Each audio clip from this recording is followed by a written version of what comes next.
여러분, 하나님은 우리가 회복하기를 원하십니다. 회복하기를 원하세요. 하나님은 정말 여러분이 회복되기를 원하시는 거예요. 그래서 말씀으로 돌아오라고 하시는 것이고요. 그래서 기도하자고 하는 거예요. 회복하기를 원하시니까 그래요. 하나님이 바벨론에 의해서 무너졌고 또 포로 생활을 했던 그들에게 다시금 예루살렘으로 귀환하게 하시는 장면을 우리가 요즘 계속 이 부분에 대한 말씀을 계속 나누고 있는 이유가 도대체 무엇일까? 그냥 순서가 그렇게 되어서일까요? 하나님은 그렇지 않죠. 분명 우리에게 주신 메시지가 있단 말이에요. 그들은 준비되지 않았고 그들은 원하지 않았지만 하나님은 약속대로 그들을 돌아오게 하셨어요. 은혜였죠. 그 이유는 뭐냐면 다시 회복하자는 거예요. 다시 회복하자.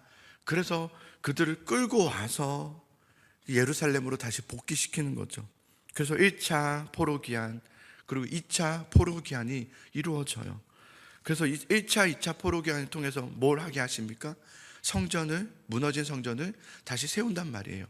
성전이 세워졌지만 이 성전 안에서 하나님과 교제가 계속해서 지속되기 위해서는 무엇이 필요하냐면 성벽이 필요해요. 어제 말씀드렸다시피 성벽이라는 것은 단순히 담벼락을 말하는 것이 아니라, 물론 그것이 맞지만 영적인 의미로는 하나님과 우리 사이의 관계를 지속해주는 그 어떤 것, 하나님과의 관계를 지속할 수 있는 그 어떤 것이 필요한 거예요. 이게 없으면 우리는 잠깐의 믿음에 그냥 스파크가 일어나는 감정적인 신앙이 될 뿐이지 하나님과 지속적인 관계가 유지되지 못하죠. 그래서 이 말씀과 기도라는 성벽이 잘 세워지는 훈련을 해야 되고요. 여기에 대한 방해는 매우 많습니다. 공격도 많습니다. 야, 그런다고 되냐? 하지 마라. 네가 언제 그거 했다고 그러냐? 그냥 했던 대로 해라. 온갖 방해들이 있을 거란 말이에요. 그러나 그것과 말씀으로 싸워서, 기도로 싸워서 이겨내서 성벽을 재건해야 되는 것이죠. 그런데 성벽이 재건되었어요. 성벽은 재건되었단 말이에요. 그런데 이 성벽이 재건되지 않았죠. 성전이 재건되었단 말이에요. 그러나 성벽이 재건되지 않았기 때문에 지금 불안한 상태에 있단 말이에요. 그때 이제 3차 포로기한이 느헤미야 이야기예요. 하나님은 느헤미야를 통해서 그 무너진 성벽을 재건하게 하시는 거죠. 오늘 이제 말씀 보면은 느헤미야의 형제 중 하난이라는 한 사람이 귀환을 했다가 잠시 페르시아에 들리게 되는 일이 일어납니다. 근데 그때 하나니를 통해서 느헤미야가 어떤 소식을 듣게 되냐면 유다와 예루살렘이 황폐하게 무너져 있다. 1절의 말씀을 보면 그곳에 남아있는 자들이 거기에서 큰 환난을 당하고 능력을 받으며 예루살렘 성은 허물어지고 성문들은 불탔다 하는지라. 1절과 3절을 그렇게 암울한 소식을 듣게 되는 거예요. 이 소식을 들었을 때 느헤미야의 마음은 굉장히 슬펐습니다. 왜냐하면 2차 포로기한은 누구를 중심으로 2차 포로기한이 이루어졌냐면 학사 에스라였어요. 학사 에스라는 그 당시 가장 말씀에 뛰어난 사람이었단 말이에요. 그럼에도 불구하고 이제 학사 에스라가 가셨으니 분명히 뭔가 일이 일어난다, 일어나지 않을 수가 없다라고 했는데 일어나질 않는 거예요. 그러니까 잠깐 불만 타오를 뿐이지 금세 와르르 무너져 버리죠. 잠깐 이렇게 모여서 뭔가 부흥하는 것 같이 보였지만 또 그냥 와르르 무너져 버리는 그 소식을 듣게 되는 거예요. 아니, 에스라가 갔음에도 불구하고 안 됐다니, 이 말이 안 되는 거예요. 에스라가 갔는데 어찌하여 에스라를 통해서 선포된 말씀에도 반응하지 않았을까? 거기에 말을 듣고 깊이 슬퍼합니다. 4절의 말씀을 보십시오. 내가 이 말을 듣고 앉아서 울고 수일 동안 슬퍼하며 하늘의 하나님 앞에 금식하며 기도하여, 울면서 수일 동안 슬퍼하면서 하나님 앞에 금식하며 기도하는 느헤미야의 모습을 보게 됩니다. 그러면서 그때부터 5절부터 11절까지가 느헤미야의 그 유명한 기도의 내용이에요. 이 기도의 내용을 우리가 살펴볼 필요가 있죠. 자, 5절의 말씀을 같이 한번 읽어보겠습니다. 5절입니다. 시작. 이르되 하늘의 하나님 여호와 크고 두려우신 하나님이여, 주를 사랑하고 주의 계명을 지키는 자에게 언약을 지키시며 긍휼을 베푸시는 주여 간구하나이다.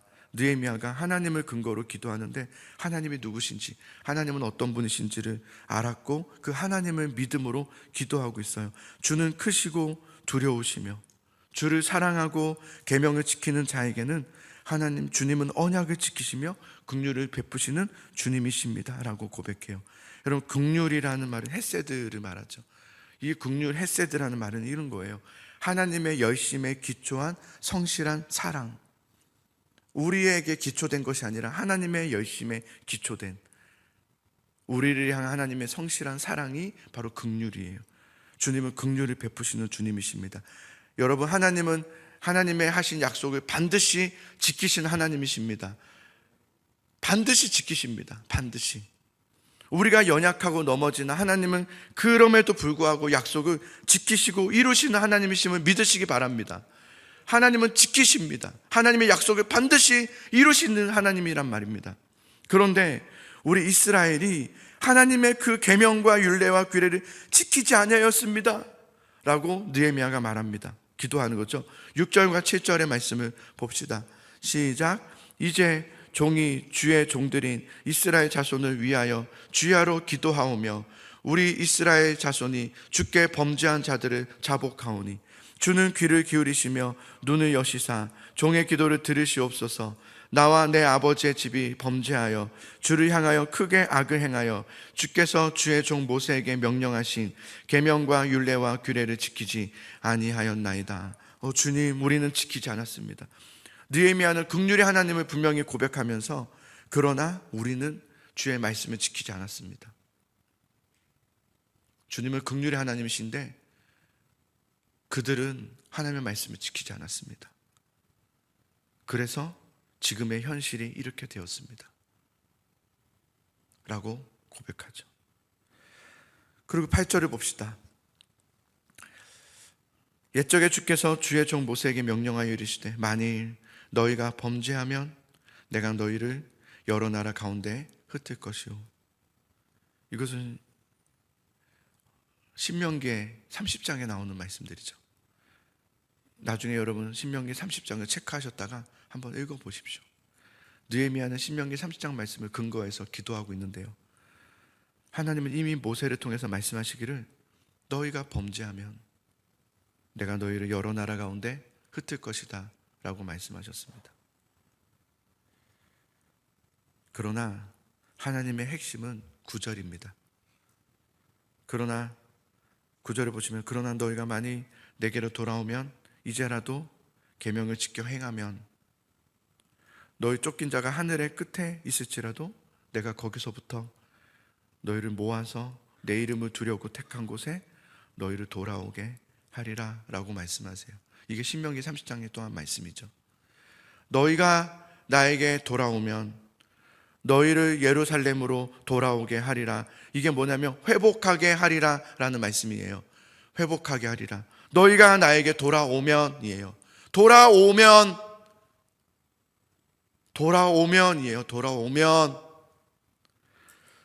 너희가 범죄하여 하늘 끝에 있을지라도 정말 절망과 좌절의 끝으로 계속 가고 있을지라도 그러나 지금이라도 불구하고 돌아오면 그 말씀을 듣고 반응하여 돌아오면 반드시 내가 다시 너희를 모아서 내가 택하였던 그곳으로 너희를 돌아오게 하리라.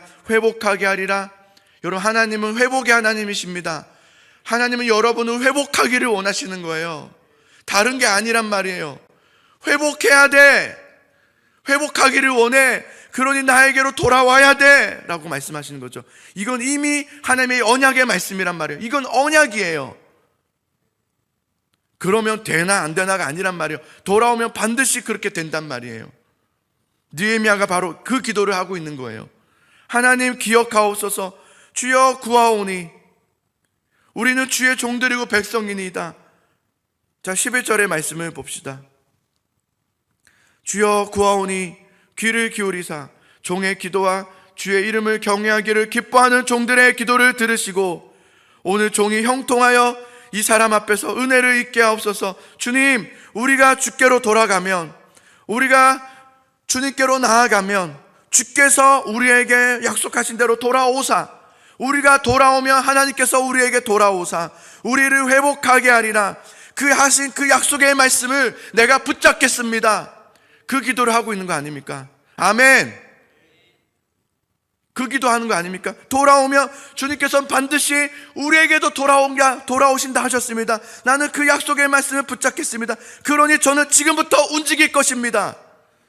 그 얘기를 하는 겁니다. 제가 이제 그렇게 하겠습니다. 저는 이제 움직입니다 라고 하는 게 느헤미야의 기도입니다. 저는 주님께서 우리에게 하신 약속의 말씀을 기억하신 줄 믿습니다. 기억하옵소서라고 하는데요, 이것은 주님 잊어버리셨습니다 이게 아니라 주님이 그렇게 하신 것을 기억하실 줄 믿습니다. 내가 또한 기억하고 나아갑니다. 기억하옵소서라고 하는 거죠. 주님, 저 움직입니다. 저 이제 나아갑니다. 저 이제 하겠습니다.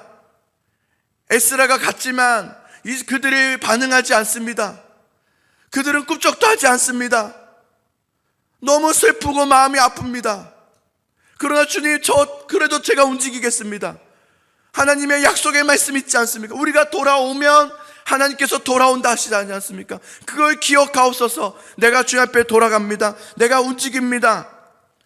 내가 그 약속의 말씀을 기억하여 움직입니다. 그런 나를 기억하소서라고 하시는 거예요. 여러분, 주님 앞에 돌아가는 발걸음이 있습니까? 돌아가고 계십니까? 돌아가면서 말씀하셔야 돼요. 내가 지금 움직입니다. 내가 주의 말씀을 기억하여서 돌아갑니다. 주님, 나를 기억하소서. 내가 약속의 말씀을 믿고 돌아가는 나를 기억하여 주소서. 주님께서 하신 그 약속의 말씀을 이루실 줄 나는 믿습니다. 그렇게 나아가는 느헤미야의 기도인 거예요. 느헤미야는 이 기도를 하면서 하나님이 하셨던 그 약속의 말씀을 다시 기억해내어서 자신의 인생을 거는 거예요. 주님, 제가 하겠습니다. 그러자 그때에 내가 왕의 수울관원이 되었느니라. 하나님께서 일하시기 시작하시죠. 그러자 하나님께서 일하시기 시작하시는 거예요. 사랑하는 성도 여러분, 하나님의 약속의 말씀을 기억하시고 언약의 말씀이 있어요. 돌아오면, 너희가 돌아오면이라는 것을 기억하세요. 너희가 돌아오셔야 돼요. 지금처럼 하시면 안 돼요. 정말 돌아오셔야 돼요. 정말 돌아오는 게 뭔지 아시잖아요. 여러분 다 아시잖아요. 뭐가 정말 돌아가는지 아시잖아요. 모르는 바 아니란 말이에요. 우린 경험이 있기 때문에. 한 번 돌아온 경험이 있는 사람은 그 돌아옴이 뭔지를 안단 말이에요. 그때와 지금을 비교해 보십시오.